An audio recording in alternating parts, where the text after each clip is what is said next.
kasih atas kesempatan yang diberikan. Perkenalkan, nama saya Putra Eka Nugraha dengan NIM 2301002, nomor absen 03. Hari ini saya akan mempresentasikan materi pertama dari mata kuliah Entrepreneurship yang berjudul Mampu Menentukan Konsep Dasar Wirausaha. Kita masuk poin pertama, yaitu pengertian kewirausahaan. Jadi, kewirausahaan dalam konteks yang luas adalah proses mengidentifikasi, mengembangkan, dan mewujudkan ide-ide inovatif untuk menciptakan usaha baru. Definisi ini mencakup berbagai aspek, termasuk kemampuan untuk mengambil risiko dan menghadapi ketidakpastian dalam dunia bisnis. Kewirausahaan bukan hanya sekedar mendirikan usaha, tetapi juga melibatkan sikap mental dan kreativitas yang diperlukan untuk menciptakan nilai tambah bagi masyarakat. Kemudian kita masuk ke slide berikut, yaitu secara etimologi, istilah kewirausahaan berasal dari gabungan kata wira yang berarti pejuang atau mandiri, dan usaha yang merujuk pada kegiatan untuk mencapai tujuan tertentu. Dengan demikian, seorang wirausahaan dapat dipahami sebagai individu yang berani mengambil inisiatif untuk menciptakan sesuatu yang baru dan bermanfaat. Kemudian kita masuk ke poin B, yaitu mengembangkan sikap wirausaha. Jadi ada beberapa cara untuk mengembangkan sikap wirausaha. Yang pertama yaitu edukasi dan pelatihan, yaitu mengikuti pelatihan kewirausahaan. Sangat penting ini membantu calon aspek penting dalam bisnis seperti perencanaan, manajemen, keuangan, dan pemasaran. Kemudian yaitu mentorship atau membangun jaringan dengan pengusaha berpengalaman, memberikan wawasan berharga. Melalui mentorship, calon wirausaha dapat menerima nasihat praktis dan belajar dari pengalaman orang lain. Kemudian ada cara, yaitu bergaul di lingkungan kreatif, yaitu berada di lingkungan yang mendukung kreativitas dan inovasi dapat membantu mengembangkan karakter wirausaha. Ini termasuk bekerja di CEO working space dan berkolaborasi dengan para kreativitas yang lainnya. Kemudian yaitu pembinaan mental dan emosional, yaitu kewirausahaan seringkali menghadapi tantangan. Oleh karena itu, penting untuk membangun ketahanan mental agar mampu menghadapi rintangan dan kegagalan. Kemudian yaitu menemukan target dan rencana, yaitu memiliki target dan rencana yang jelas akan mempermudah dalam mengukur kinerja usaha. Ini juga meningkatkan motivasi untuk mencapai tujuan bisnis. Dan yang terakhir yaitu meningkatkan keberanian.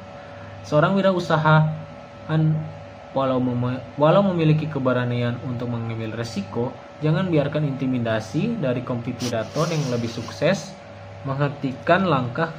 Gunakan hal tersebut sebagai tantangan untuk berkembang.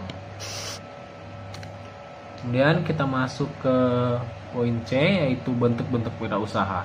Jadi kewirausahaan memiliki berbagai bentuk yang mencerminkan cara dan tujuan pengusaha dalam menjalankan usaha mereka. Berikut adalah beberapa kewirausahaan yang umum ditemukan. Yang pertama itu kewirausahaan sosial, yaitu fokus pada menciptakan dampak positif bagi masyarakat.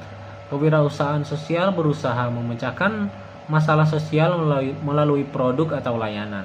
Contohnya adalah organisasi nirlaba yang menyediakan pendidikan atau layanan kesehatan. Yang kedua yaitu kewirausahaan kreatif, yaitu mengacu pada usaha yang berfokus pada produk atau layanan kreatif seperti seni, desain, atau media. Kewirausahaan kreatif seringkali menggabungkan inovasi dengan seni untuk menciptakan nilai ekonomi. Kemudian ada kewirausahaan inovatif. Pengusaha inovatif terus-menerus mencari cara baru untuk memperbarui produk atau layanan mereka. Mereka berfokus pada pengembangan ide-ide baru yang dapat mengubah cara orang hidup atau bekerja. Kemudian ada kewirausahaan digital. Ini mencakup bisnis yang beroperasi secara online, seperti e-commerce, kursus online, atau platform digital lainnya. Kewirausahaan digital memungkinkan fleksibilitas dan akses pasar yang lebih luas tanpa memerlukan investasi fisik yang besar. Kemudian kita masuk ke poin D, yaitu jenis-jenis usaha. Jadi ada beberapa jenis-jenis usaha. Yang pertama yaitu usaha perdagangan. Jenis usaha ini berfokus pada kegiatan jual beli barang atau jasa. Usaha perdagangan dapat dilakukan secara offline maupun online dan mencakup berbagai bentuk seperti toko fisik, e-commerce, dan waralaba. Contoh usaha ini termasuk minimarket, toko kelontong, dan platform jual beli online. Kemudian ada usaha jasa. Usaha ini menyediakan layanan kepada konsumen tanpa menghasilkan barang fisik.